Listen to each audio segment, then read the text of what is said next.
కుంటే చాపరెక్కుతా please BJP MLA Payal Shankar వింత సోకు. మరి ఆదిలాబాద్ జిల్లా పర్యటన ముగించుకుని తిరుగు ప్రయాణమవుతున్న రాష్ట్ర మంత్రి పొన్నం ప్రభాకర్ హెలికాప్టర్ను బీజేపీ ఎమ్మెల్యే పాయల్ శంకర్ అనూహ్యంగా ఎక్కడం మంత్రిని షాక్కు గురిచేసింది. సాధారణంగా అధికార ప్రతిపక్ష నేతల మధ్య పచ్చగడ్డి వేస్తే బగ్గుమని రాజకీయ వాతావరణం ఉండే తరుణంలో ఇద్దరు భిన్నమైన ధృవాల నేతలు కలిసి ఒకే హెలికాప్టర్లో గగన విహారం చేయడం ఇప్పుడు సోషల్ మీడియాలో వైరల్గా మారింది. వివరాల్లోకి వెళితే మంత్రి పొన్నం ప్రభాకర్ ఆదిలాబాద్ పర్యటన ముగించుకుని ఎయిర్ డ్రోమ్ వద్దకు చేరుకోగా అక్కడ బీజేపీ ఎమ్మెల్యే పాయల్ శంకర్ కూడా వచ్చారు. మంత్రి తన హెలికాప్టర్ ఎక్కుతుండగా ఎమ్మెల్యే కూడా లోపలికి వెళ్లేందుకు ప్రయత్నించారు. భద్రతా కారణాల దృష్ట్యా, రాజకీయ సమీకరణాల దృష్ట్యా మంత్రి పొన్నం ఆయన్ను వారించినప్పటికీ పాయల్ శంకర్ వినలేదు. దీని గురించి కూడా ఒకసారి చూద్దాం. ఆదిలాబాద్ ఎయిర్పోర్ట్ మాస్టర్ ప్లాన్ వివాదం కొన్ని రోజులుగా చర్చ జరుగుతున్న నేపథ్యంలో భూములు విహంగ వీక్షణం ద్వారా పరిశీలించాల్సిందేనని ఆయన పట్టుబట్టారు. పొన్నం జిల్లా మంత్రి కాదు, ఆ శాఖతో పొన్నం జిల్లా మంత్రి కాదు, ఆ శాఖతో కూడా సంబంధం లేదు. కానీ పాయల్ శంకర్ ఆదిలాబాద్లోని టౌన్లోని గగన విహారం చేయాలన్న కోరికతో మంత్రిపై ఒత్తిడి చేయడంతో చేసేది లేక మంత్రి ఆయన్ను తనతో పాటు తీసుకెళ్లాల్సి వచ్చింది.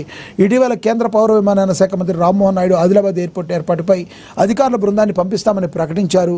ఈ హఠాత్ పరిణామంతో మంత్రి పొన్నం ప్రభాకర్ వింత అనుభవాన్ని ఎదుర్కోవాల్సి వచ్చింది. ఏమయ్యా పాయల్ శంకర్ గారు, ఏంటి మీరు అంతకుముందు ఎప్పుడు చేప ఎక్కలేదా, మరీ చిన్నపిల్లలాగా మారం చేస్తున్నారంటూ అక్కడ ఉన్న వాళ్ళందరూ కూడా పక్కున నవ్వుకున్నట్టుగా కూడా మనకి దీని ప్రకారం అర్థం అవుతుంది.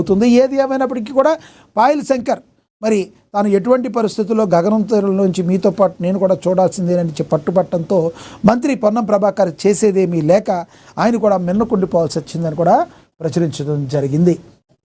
ఇక అదేవిధంగా చూసుకుంటే టీడీపీ వర్కింగ్ ప్రెసిడెంట్గా నారా లోకేష్, పొలిట్ బ్యూరో సహా కీలక కమిటీలు వేసిన చంద్రబాబు.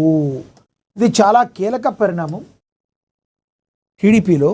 ఎందుకంటే తెలుగుదేశం పార్టీలో సంస్థాగత మార్పులకు శ్రీకారం చుడుతూ పార్టీ జాతీయ అధ్యక్షులు ముఖ్యమంత్రి నారా చంద్రబాబు నాయుడు కీలక నిర్ణయం అయితే తీసుకున్నారు. యాక్చువల్గా టీడీపీలో ఇలా వర్కింగ్ ప్రెసిడెంట్ అనేది ఇప్పుడు వరకు అసలు తావే లేదు. గతంలో ఎన్టీ రామారావు గారు స్థాపించాక ఆయనే పార్టీ అధ్యక్షుడు, ఆయనే సీఎం. చంద్రబాబు నాయుడు గారి తర్వాత ఆయనే పార్టీ అధ్యక్షుడు, ఆయనే సీఎం. ఇలా వర్కింగ్ ప్రెసిడెంట్ అనే కొత్త విధానాన్ని సృష్టించి ఈ రోజున నారా లోకేష్కి కీలక బాధ్యతలు అప్పగించడం వెనుక పెద్ద రాజకీయ పరిణామం అయితే ఇక్కడ ఉందన్నట్టుగా అందరూ కూడా భావించవచ్చు. మనకు తెలుసు ప్రస్తుతం అక్కడ కూటమి ప్రభుత్వం ఉంది. కూటమిలో చాలా కీ రోల్గా జనసేన అధినేత పవన్ కళ్యాణ్ ఉన్నారు. మరి తెలుగుదేశం పార్టీ ఒకనొక టైంలో మరి ఏమైపోతుందో అన్న టైంలో చంద్రబాబు నాయుడు గారు జైల్లో ఉన్న టైంలో వెళ్ళి స్నేహహస్తం అందించి ముందుకు వెళ్ళిన పవన్ కళ్యాణ్ గారు మరి ఈ రోజున జనసేన అధినేతగా డిప్యూటీ సీఎంగా ఉన్నారు. కానీ నారా లోకేష్ని వర్కింగ్ ప్రెసిడెంట్ చేసిన తరువాత కొంత గందరగోళం అయితే అక్కడ నెలకొంది. ఎందుకంటే నెక్స్ట్ సీఎం లోకేష్ అని ఎప్పుడైతే వస్తున్నాయో, ఊహాగానాలు వస్తున్నాయో, మొన్న ఉగాదికి అయిపోవాలని ఎవరైతే అనుకున్నారు, కాబట్టి ఒకేసారి అక్కడ చెప్తే ఏమైనా ప్రాబ్లం వచ్చింది అనుకున్నారు, ఏదైతే తెలియదు. కానీ రానున్న రోజుల్లో ఒకేసారి లోకేష్ని సీఎం చేసిన ఆశ్చర్యపోసలేదు. అదే కానీ జరిగితే జనసేన అధినేత పవన్ కళ్యాణ్ పరిస్థితి ఏంటి అని జన సైనికులు, జనసేన కార్యకర్తలు, జనసేన అభిమానులు, పవన్ అభిమానులు కూడా కోరుకుంటున్న పరిస్థితి.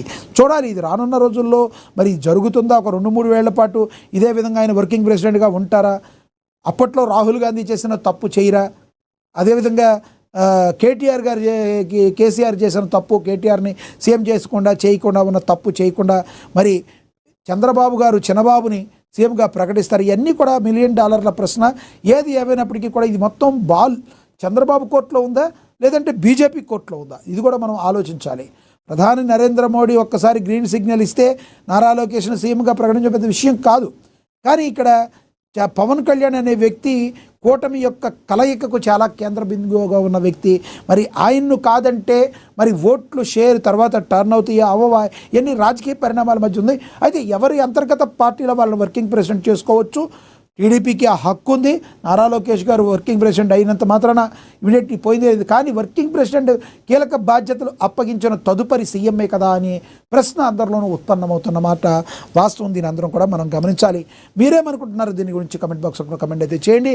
ఇక్కడ ప్రచురించింది చూస్తే పార్టీని మరింత బలోపేతం చేయడం, ఆధునిక విధానాలతో ముందుకు తీసుకెళ్లాలనే లక్ష్యంగా ఈ నియామకాలు చేపట్టినట్టుగా పార్టీ వర్గాలు అయితే వెల్లడించారు. పార్టీ జాతీయ వర్కింగ్ ప్రెసిడెంట్గా నారా లోకేష్ నియమించారు. యువ నాయకత్వానికి ప్రాధాన్యత ఇస్తూ పార్టీ కార్యకలాపాలను దేశవ్యాప్తంగా విస్తరించేందుకు ఈ నిర్ణయం తీసుకున్నట్లుగా సమాచారం. అదేవిధంగా కాకినాడ జిల్లాకు చెందిన రాజ్యసభ సభ్యులు సానా సతీష్ బాబును పార్టీ జాతీయ ఉపాధ్యక్షుడిగా నియమించారు. పార్టీ పట్ల ఆయనకున్న నిబద్ధత, అనుభవాన్ని గుర్తించి ఈ బాధ్యతలు అప్పగించినట్టుగా తెలిపారు. తనను జాతీయ ఉపాధ్యక్షుడిగా నియమించినందుకు సానా సతీష్ బాబు హర్షం వ్యక్తం చేశారు. పార్టీ అధినేత నారా చంద్రబాబు నాయుడు పట్ల కృతజ్ఞత తెలియజేస్తూ తనపై ఉంచిన నమ్మకాన్ని నిలబెట్టుకుంటానని అన్నారు. పార్టీ అభివృద్ధికి కృషి చేస్తానని, కార్యకర్తలతో కలిసి పార్టీ బలోపేతానికి శ్రమిస్తానని పేర్కొన్నారు. అలాగే నారా లోకేష్ను జాతీయ వర్కింగ్ ప్రెసిడెంట్గా నియమించడం పట్ల సానా సతీష్ బాబు శుభాకాంక్షలు తెలిపారు.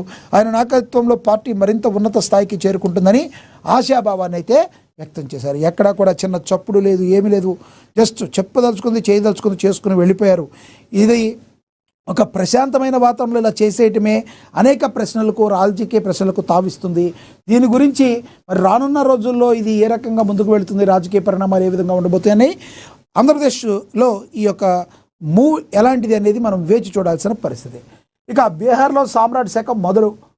హోంతో సహా 29 శాఖలు తన వద్దనే ఉంచుకున్న కొత్త సీఎం. ఉప ముఖ్యమంత్రులుగా జేడీయూ నేతలు విజయ్ చౌదరి, మరి బిజేంద్ర ప్రసాద్ అని కూడా ప్రచురించడం అయితే జరిగింది. బీహార్ రాజకీయాల్లో సుదీర్ఘకాలం సాగిన నితీష్ యుగం ముగిసిన సామ్రాట్ శకం ప్రారంభమైంది. నితీష్ శకం ముగిసి సామ్రాట్ శకం ప్రారంభమైంది. బీహార్ నూతన ముఖ్యమంత్రిగా బాధ్యతలు చేపట్టిన సామ్రాట్ చౌదరి పరిపాలనపై తన పట్టును చాటుకుంటూ అత్యంత కీలకమైన హోంమంత్రిత్వ శాఖతో పాటుగా మొత్తంగా 29 శాఖలను తన వద్దనే ఉంచుకున్నారు. బుధవారం ముఖ్యమంత్రి ప్రమాణ స్వీకార కార్యక్రమం అనంతరం మంత్రులకు శాఖలు కేటాయిస్తూ కేబినెట్ సచివాలయ విభాగం అధికారిక ప్రకటన విడుదల చేస్తుంది.